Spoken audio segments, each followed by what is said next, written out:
Hi guys, my name's Luke. I'm a student at a student at City College Norwich doing the outdoor adventure course. Today I'm going to talk to you about how to maintain these things. These are walking poles, or you might call them trekking poles. I'm going to talk to you about 3 different types of trekking poles today. Very quickly, how to maintain them and make sure they work perfectly. So, the first one I'm going to talk to you about is this sort. I'm going to click here. This is an expander pole.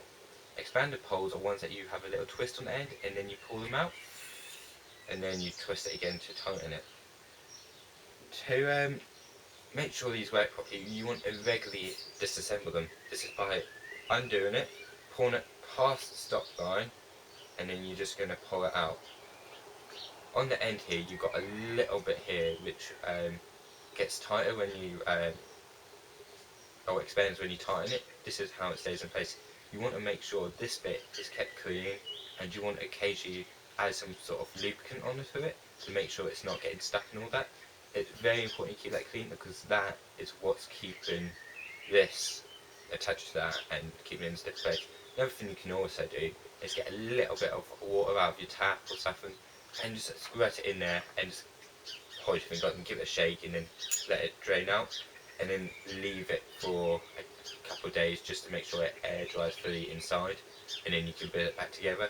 That's just get any loose debris out. But you don't usually have to do that unless there's a lock on this like little spoon and bit here. So to then put that back together, what you're going to do, when it's, make sure it's undone, you're then going to push it back in, just give it a little wiggle when you're doing it, and then push it all the way back together, and then you just lock it off, and then you can put it back in storage. The other type of one that I'm going to tell you about is one called a push button pole. I don't actually have a push button pole, and I hadn't actually used one before, but I'm just going to tell you a little bit about them of what I've researched offline. So, push button poles. Cleaning methods are like extending poles, so like these ones here. However, in absence of plugs, which would be the bits that tighten, and the manufacturer sells replacement sections if need be for these. So to clean a push button pole, all you're going to do, you're going to take it apart just kind of like that by pushing buttons in. You're just going to make sure it's all nice and clean, microfiber cloth and some water, and make sure it's dry, make sure it's lubricated so the little push pins are moving and aren't stuck. If that is the case, you might have to buy a new section, but that is if they're gone, like rusted shut. But 9 times out of 10 you would be able to fix it by a good clean. And then you're just going to put it back together by clicking it back together, and then you adjust it as normal. So the last one I'm going to talk to you about is this type one. This one's a snap lock pole. So I've got 2 little levers on this one here and one here. So that top one loosens this bit up here. This is a bit dirty one because it was used recently. So all you're going to do, you're going to undo that, pull it past the stop line, keep pulling until it comes out. Then all you're going to do, that's got quite a lot of like dirty water and that, just get a damp cloth on it and just make sure you just give it a good clean. Same as the inside, and then you just do the same with the other section.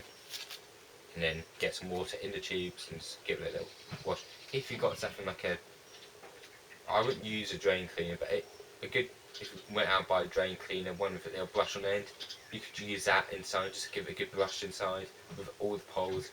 But I wouldn't recommend using one that you clean your drains with. Buy a new one just for this if you can afford so, but you could use one that you already got, just give it a good clean beforehand.